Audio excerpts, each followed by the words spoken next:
వాడు వినుగాక, ఆత్మ చెప్పుచున్నవాడు చెవిగలవాడు వినుగాక.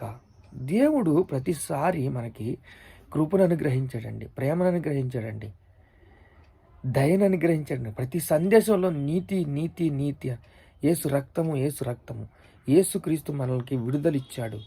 ఆయన పరిశుద్ధుడు, మనల్ని పరిశుద్ధుడిగా ఉండమన్నాడు. నీతిమంతుడు ఒక్కడు లేడు, గ్రహించువాడని ఒక్కడు లేడు, దేవుని వెతికివాడు ఒక్కడు లేడు. అందరూ త్రోవ తప్పిపోయి పనికి మలవైపోయారు.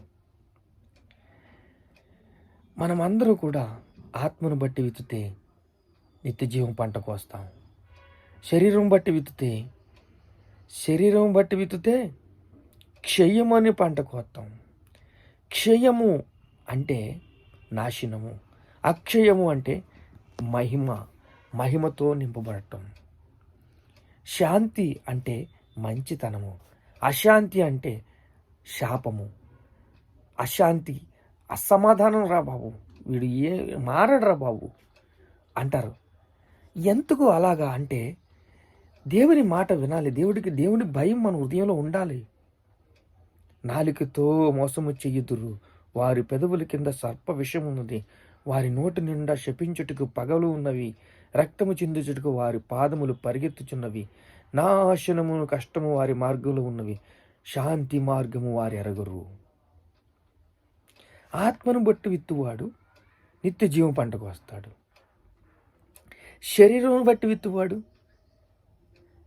అక్షయమని పంటకు వస్తాడు.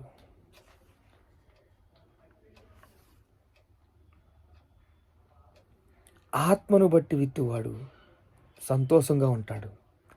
శరీరం బట్టి విత్తుతూ అంటే సినిమాలు అనేక రీతిలుగా శరీరము ఏం చేస్తుంది? ఏశావు సంబంధి శరీరధారి, ఆత్మ సంబంధి యాకోబు సంబంధి. యాకోబు కూడా మోసగాడై ఉన్నప్పుడు ఆ యాకోబు యుద్ధం చేసి దేవుడితో గెలిచి మనందరికీ ఒక మూల పురుషుడయ్యాడు, సంతోషాన్ని తెచ్చిపెట్టాడు. ఈరోజు యేసుక్రీస్తు మనకి పరలోకాన్ని తెచ్చిపెట్టాడు, సమాధానాన్ని తెచ్చిపెట్టాడు, ఆనందాన్ని తెచ్చిపెట్టాడు. ప్రార్థన చేసుకుందాం.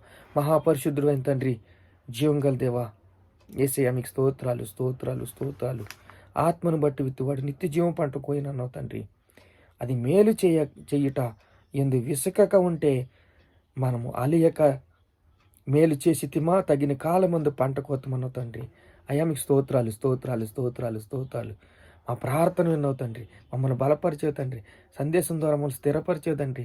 మా హృదయంలో తండ్రి అనేక సందేహాలను పోగొట్టేవు తండ్రి, మమ్మల్ని స్థిరపరిచేవు తండ్రి. మా తండ్రి మీకు స్తోత్రాలు స్తోత్రాలు స్తోత్రాలు. ఘనత మహిమ ప్రభావాలు నీకే చెల్లిస్తున్నాం తండ్రి.